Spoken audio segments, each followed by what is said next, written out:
Кыргыз тили сабагын баштайбыз. Бүгүнкү биздин сабактын темасы көнүгүү иштери. Биринчи биз силер менен фонетикалык көнүгүү өткөрөлү. Кыргыз тилиндеги ж, ү, ö тыбыштарын туура айтканга көнүгөбүз. Мени менен чогуу кайталагыла.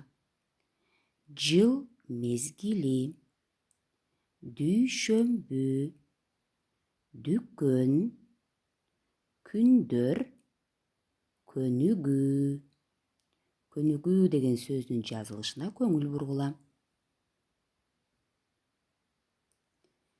Эмесе бүгүнкү сабактын жаңы сөздөрү менен таанышабыз. Кайталайбыз. Түштөн кийин, после обеда. Күндүз, днем.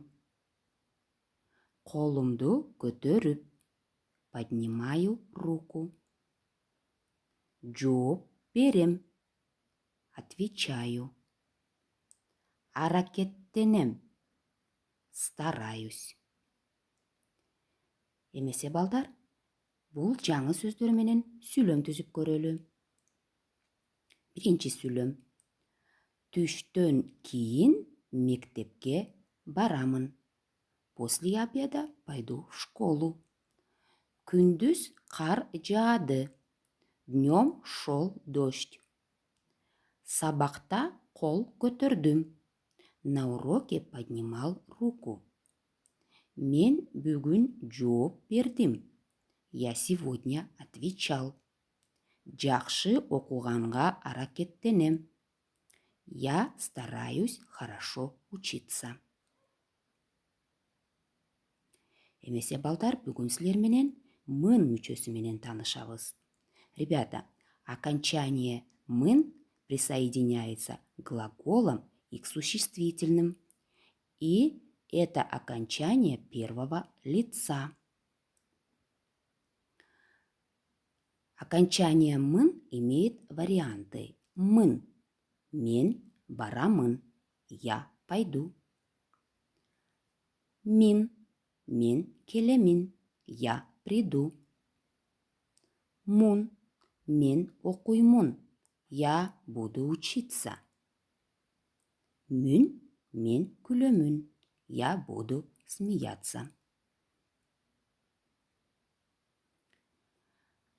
А теперь, ребята, давайте с вами вспомним окончание га плюс чейин. Мы об этом окончании с вами говорили. Что же обозначает это окончание? Га чейин обозначает время. Давайте посмотрим примеры с этим окончанием. Саат бешке чейин окуйбуз. Мы учимся до 5 часов. Саат 9-га чейин сабак окуйм. До 9 часов учу уроки. Га чейин это окончание может еще обозначать расстояние.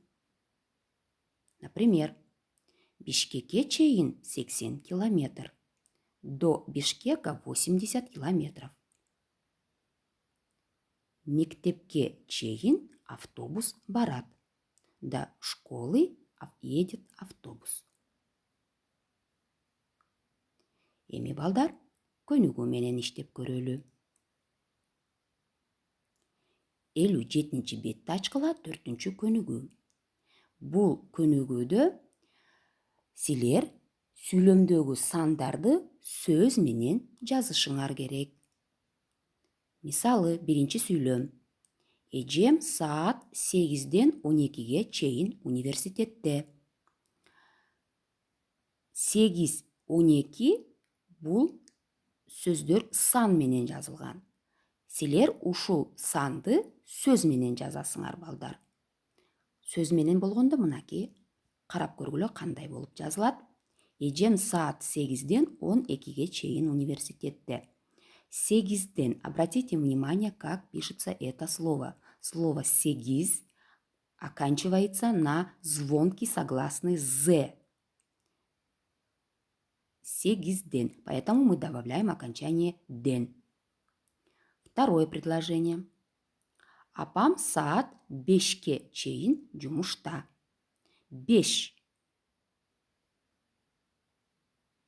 оканчивается на глухой согласный, поэтому окончание «га» здесь изменится как окончание «ке». Третий пример. Мен сабақтарымды саат 19-ға чейін жасаймын. И вот цифра 19. Посмотрим, как пишется это число в письменном варианте. Мен сабақтарымды саат 19-ға чейін жасаймын. Азаматсыңар балдар. Емесе балдар, бүгінгі сабағымыз аяқтады. Үйге тапшырма. 56-шы бет 3-ші көнігі. Мын мүшесін улап жазғыла. Келерки сабақта жолығышқанға чейін сақ саламатта болғыла.